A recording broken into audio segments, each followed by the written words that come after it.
Bonjour à tous. Alors c'est vrai que depuis que j'ai lancé cette chaîne, toutes les vidéos ont tourné autour du thème de l'évitant.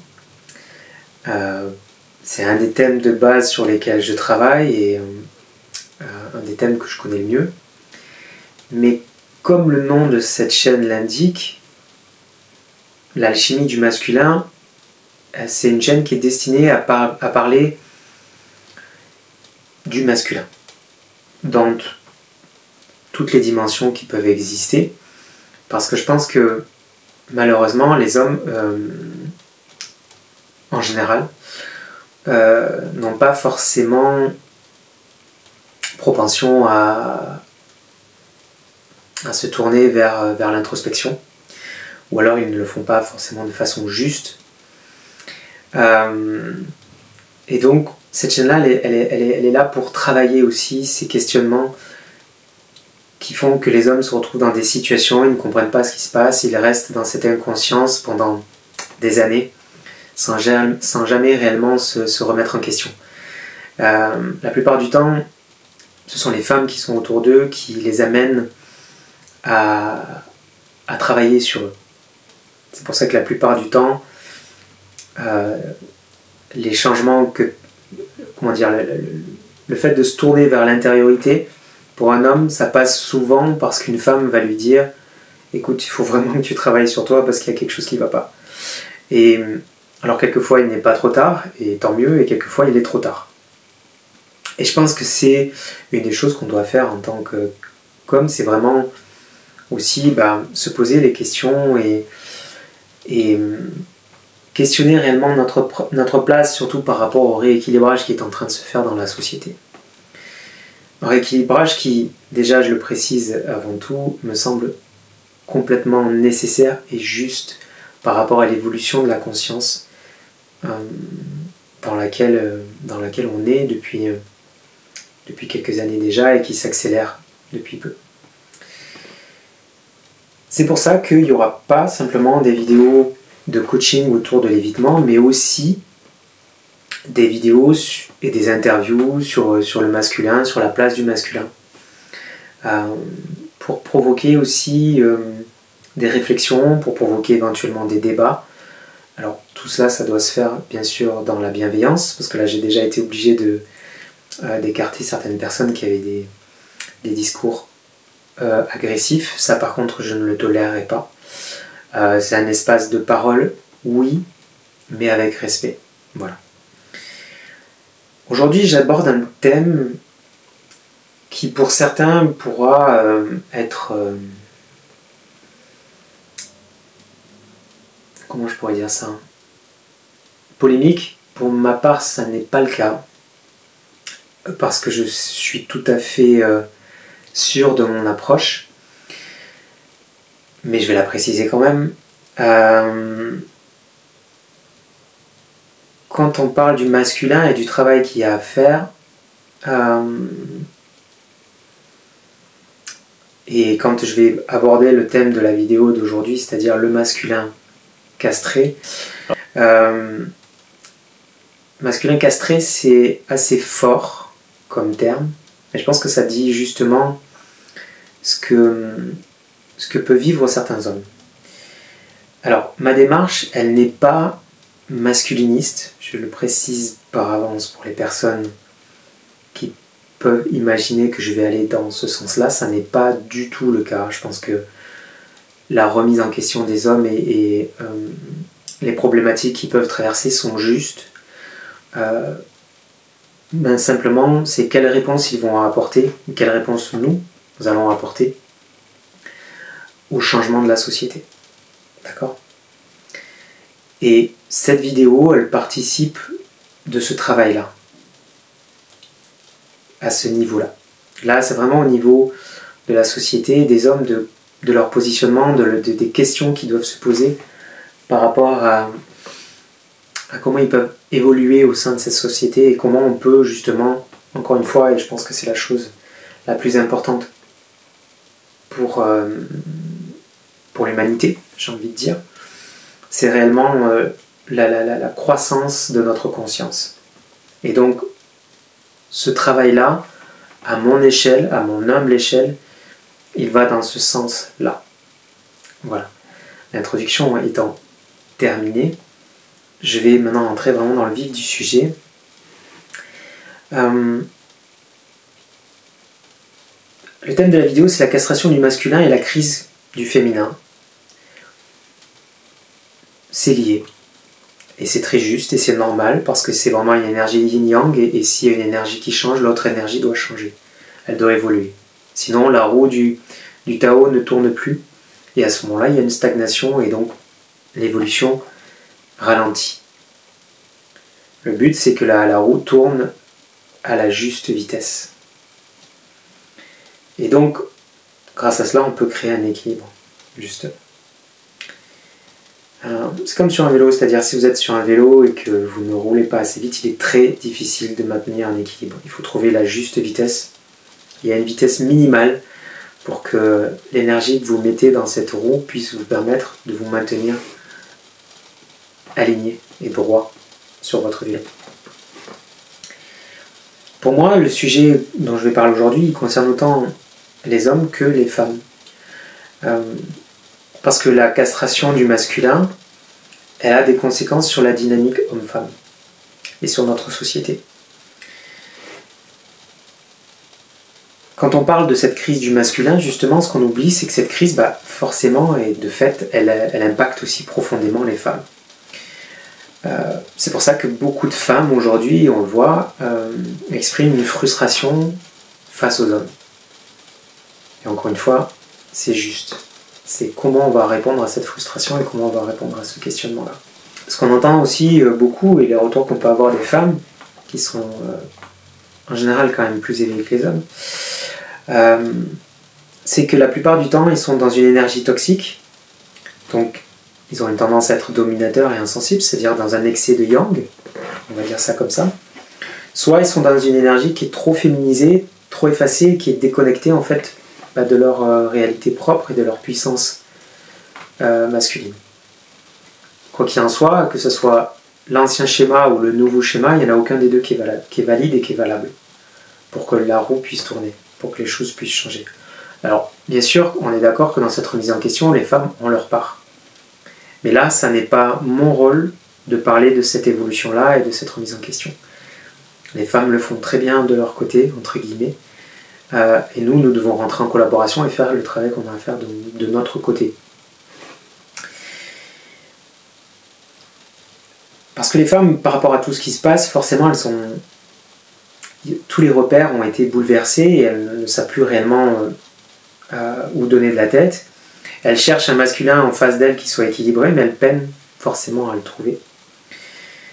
C'est pour ça que dans cette vidéo, je vais parler d'abord des origines de la castration du masculin, en tout cas selon mon point de vue, comment ça affecte la relation homme-femme, pourquoi cette crise elle n'existait pas par le passé, et pourquoi le retour des rites de la spiritualité peut nous permettre de retrouver un masculin équilibré, et donc, entre guillemets, sacré, mais j'aime bien le terme sacré, que ce soit pour les femmes ou pour les hommes, ça donne justement une dimension plus juste, de mon point de vue.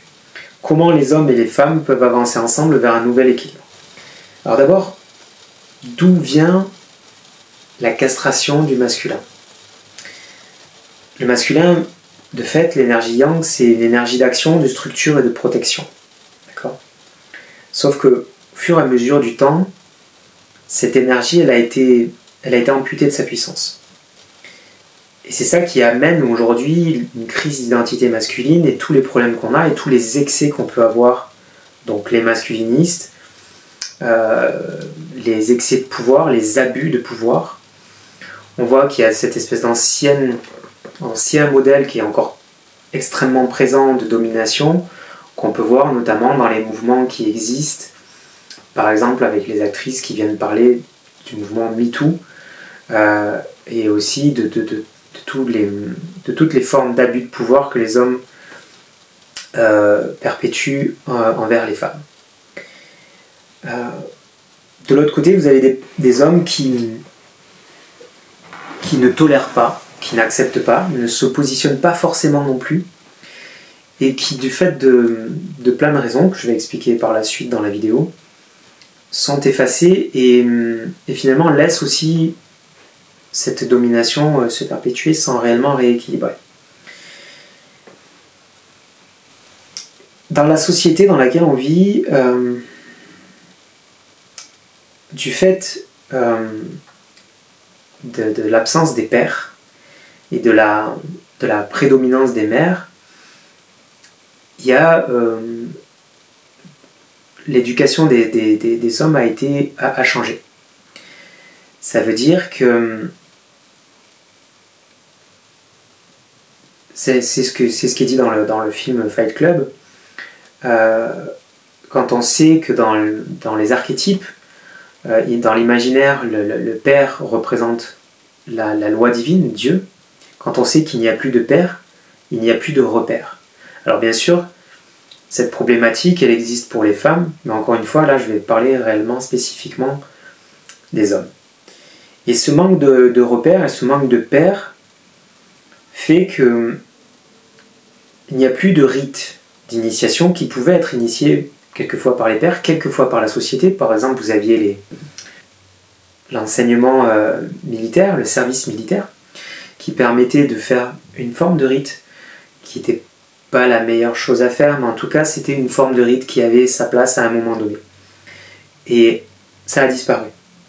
Et le fait qu'il n'y ait plus de père non plus pour initier les hommes, qu'il n'y ait plus de présence masculine auprès d'eux, eh ben ça a amené les hommes qui ont grandi sans cette paternité, sans cette référence, à ne plus avoir de modèle en fait, auquel se référer.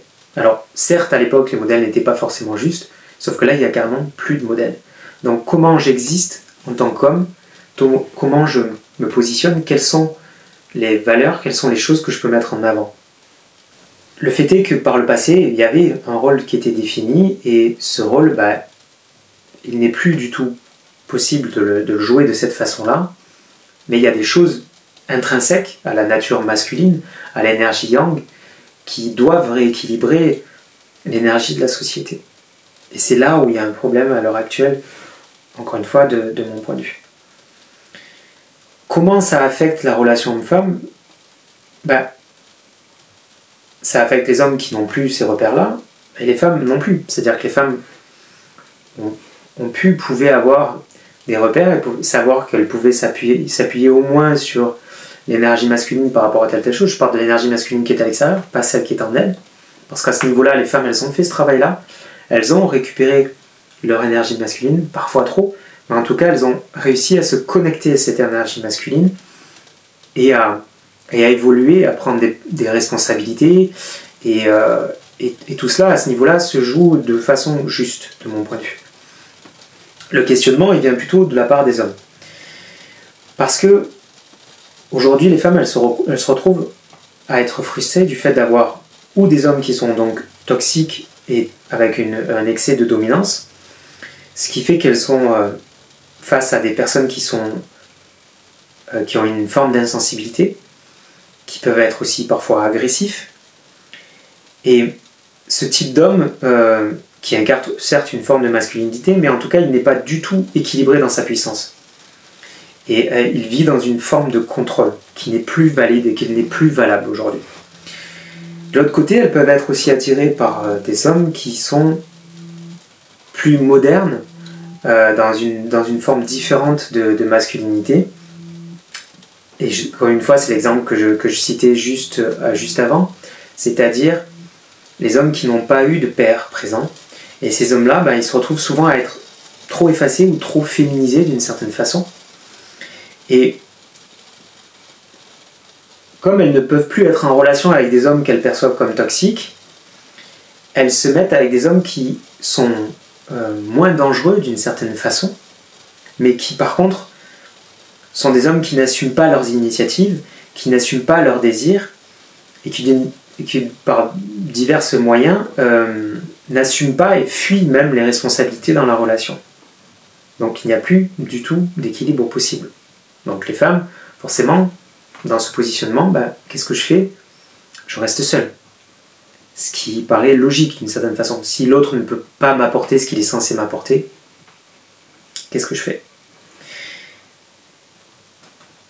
De mon point de vue, ce qui peut manquer, et pourquoi cette crise elle n'existait pas par le passé, c'est que les rites initiatiques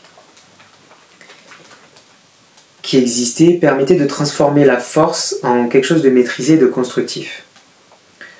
Le fait qu'il y ait des hommes qui soient encadrants, qu'il y ait des pères, qu'il y ait des grands-pères, qu'il y ait une transmission qui se fasse par l'exemple, parce que ça ne passait la plupart du temps pas par la parole, parce qu'on sait que les choses importantes ne se transmettent pas par la parole, mais par les actes. Si vous n'avez pas cette présence masculine, si vous n'avez pas ce modèle masculin auquel vous référez,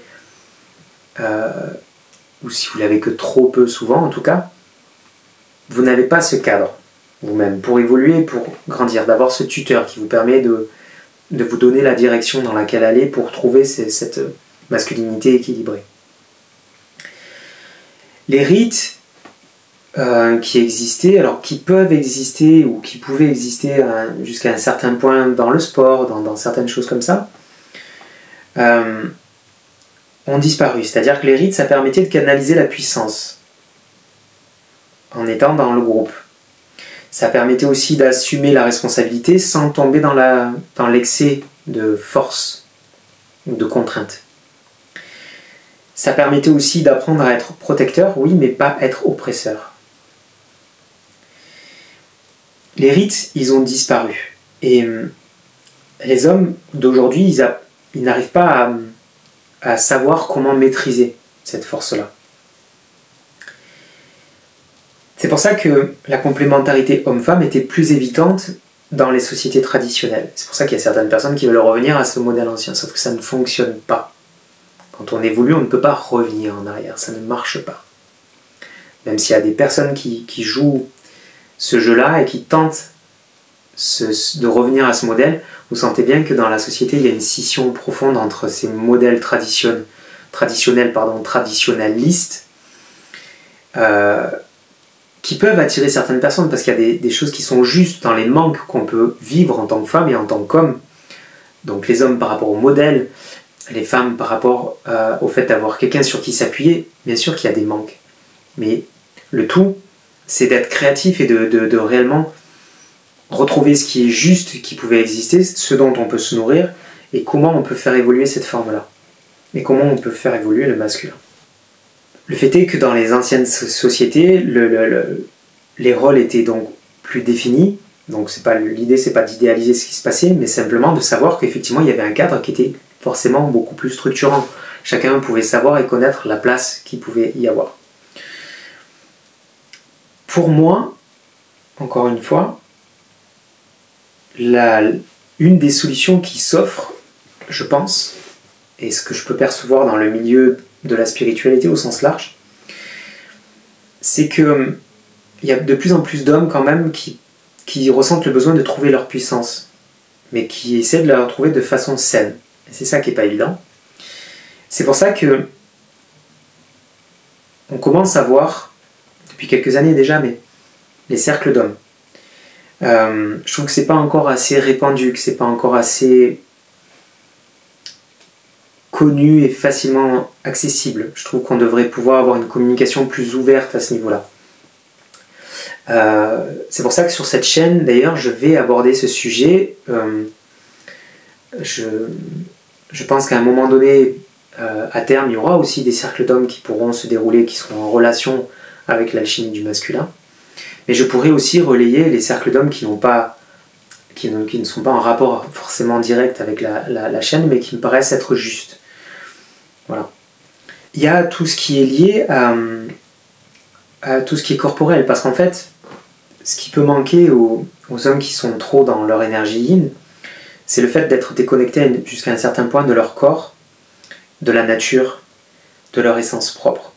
Et c'est vrai que les cercles, et notamment, mais le retour à la nature et aux épreuves initiatiques, que ce soit le jeûne, que ce soit des immersions dans les retraites, ça permet de retrouver un contact avec leur essence.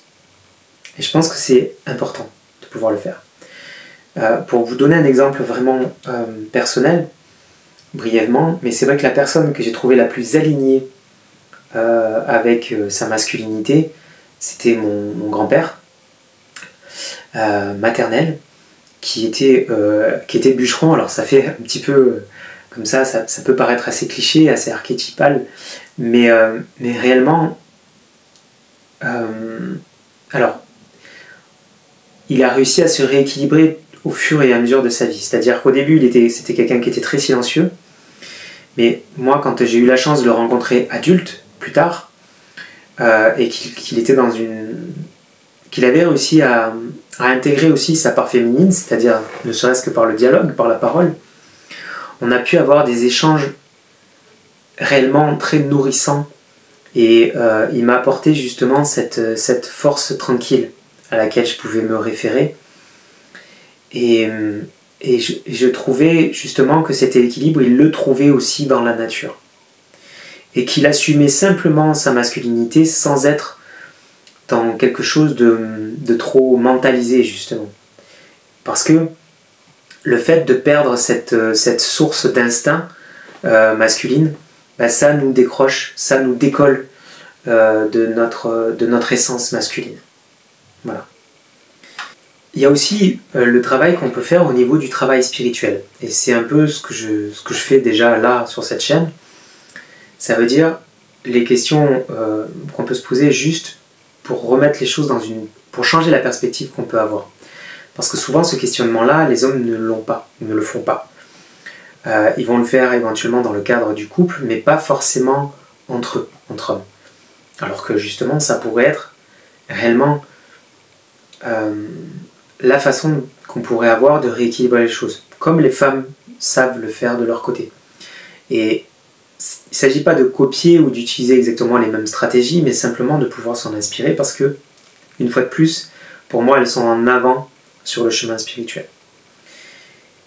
Les questions qu'on peut se poser, c'est quelle est ma mission finalement en tant qu'homme? Qu'est-ce que je peux apporter à l'humanité, au monde? Et quand je dis ça, c'est pas forcément de la mégalomanie, mais c'est vraiment à mon échelle, qu'est-ce que je peux apporter en tant qu'homme? Qu'est-ce qui fait mon essence et qu'est-ce que je peux donner? Comment je peux incarner un masculin qui soit juste et qui soit dans sa puissance, réellement? Comment je peux être un partenaire qui soit dans un équilibre, qui soit sécure? Ensuite, comment les hommes et les femmes peuvent avancer ensemble vers un nouvel équilibre? Pour moi, la solution, elle n'est pas dans un retour en arrière, elle n'est pas non plus dans une neutralisation totale du masculin. Elle passe par le fait de réajuster les rôles, par une évolution consciente, c'est-à-dire on avance main dans la main. Ça veut dire que l'homme, il doit apprendre à incarner sa force avec justesse et justice, en prenant conscience de sa puissance d'action, mais sans écraser, en osant, en ayant la capacité d'être un pilier, d'être une présence qui soit rassurante et engagée, en équilibrant sa puissance avec aussi une ouverture émotionnelle. C'est facile à dire, c'est plus difficile à faire, mais c'est le travail aussi que je veux amener à faire sur cette chaîne. Les femmes, de leur côté, elles doivent aussi apprendre à reconnaître et à accueillir le masculin qui est équilibré. C'est-à-dire en ne diabolisant pas la force masculine, en reconnaissant son importance, en sortant de la méfiance qui peut exister pour encourager les hommes qui font ce travail d'équilibrage. Parce que finalement, il y a cette scission qui existe entre les différents types d'hommes, et alors qu'on devrait pouvoir travailler dans une énergie collective et commune. C'est-à-dire, même en tant qu'homme, on peut avoir cette complémentarité pour s'aider, pour dire, bon voilà, moi je me connecte à ça, tu as telle faculté, comment tu le vis, comment tu le partages, comment tu as appris à faire ces choses-là, et moi de mon côté, je peux t'amener ça. Je peux t'amener l'ouverture émotionnelle éventuellement, je peux t'amener à te remettre en question, à faire ce travail d'introspection, et toi, tu peux m'amener à travailler, à être plus protecteur, à être plus ancré sur telle ou telle chose. Il y a aussi ce travail-là qu'on peut faire en collectif. Les femmes, elles peuvent aussi apprendre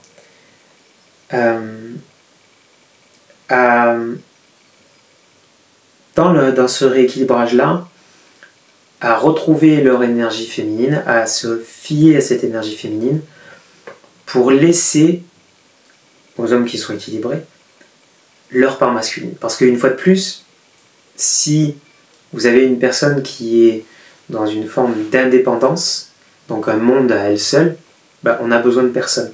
Et donc il n'y a de place pour personne. Si une femme est,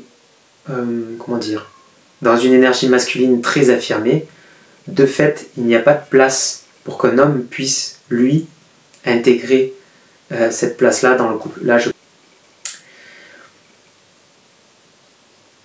Ce travail, pour moi, c'est pas un travail que les hommes simplement doivent faire, mais on sait qu'on est en retard à ce niveau-là et que donc il faut le faire, de mon point de vue. Et c'est une transformation collective. Ça veut dire que l'évolution du masculin conscient, l'alchimie du masculin, elle se fait aussi en correspondance avec l'énergie féminine et avec le collectif féminin. Parce que on partage cette planète en tant qu'être humain, on est une espèce parmi d'autres, et on doit trouver cet équilibre-là pour continuer à grandir, à évoluer vers quelque chose de plus conscient. Le but, c'est de ne plus être dans cette crise qu'on peut vivre à l'heure actuelle, avec cette scission qui existe entre certains types d'hommes, entre les hommes et les femmes, et réellement de pouvoir trouver une époque prochaine, j'espère en tout cas, dans laquelle on pourra réellement se redéfinir sans être en opposition, ce qui est encore le cas aujourd'hui. Ça veut dire que les hommes retrouvent leur place de façon juste, sans être dans une force écrasante, sans être dominateurs, et que les femmes puissent quand même compter sur des partenaires qui soient ancrés, qui soient présents et qui soient assumés, responsables. Voilà, sécures. Pour moi, l'enjeu, il est énorme. C'est qu'il ne s'agit pas simplement des relations hommes-femmes, mais de la transformation globale de la société, pour qu'il y ait réellement plus d'équilibre et d'harmonie. Voilà. Je voulais vous parler de ça aujourd'hui parce que c'est, je dirais, le thème fondateur, intrinsèque de la chaîne. Alors bien sûr que je vais parler, et je vais continuer de le faire, des problématiques d'ordre psychologique, des styles d'attachement, par exemple, et notamment du style d'attachement évitant. Mais le but, c'est de créer un objectif de quelque chose qui soit vraiment dans une forme d'équilibre. Parce que pour moi, la société, elle doit évoluer, et elle peut évoluer avec cette perspective justement du Tao, de l'énergie du Tao, de la roue du Tao, dans laquelle on peut trouver et arriver à faire tourner le monde de façon équilibrée en ayant des énergies masculines et féminines équilibrées, en eux et ensemble. Il y aura des vidéos par la suite autour des profils évitants et d'autres choses, mais il était important quand même d'introduire ce qui est le cœur réellement profond de la création de cette chaîne. Voilà. Après, pour terminer, je vais vous poser une question à laquelle vous pouvez éventuellement réfléchir en tant que femme ou en tant qu'homme, parce que je sais qu'il y a beaucoup de femmes qui regardent cette chaîne. C'est où est-ce que vous en êtes en fait dans cette quête d'équilibre entre votre masculin et votre féminin? Donc la question, elle est valide pour les hommes et pour les femmes. Voilà. N'hésitez pas à commenter, n'hésitez pas à liker, n'hésitez pas à partager et à vous abonner si ça n'est pas encore le cas. Vous savez aussi que pour me contacter, vous pouvez me contacter à l'Alchimie du Masculin, vous avez l'adresse juste là, pour me contacter pour un accompagnement. Si vous avez besoin de moi, notamment sur les types de profils évitants, si vous avez besoin de coaching. Voilà, vous savez où me contacter. Je vous dis à bientôt.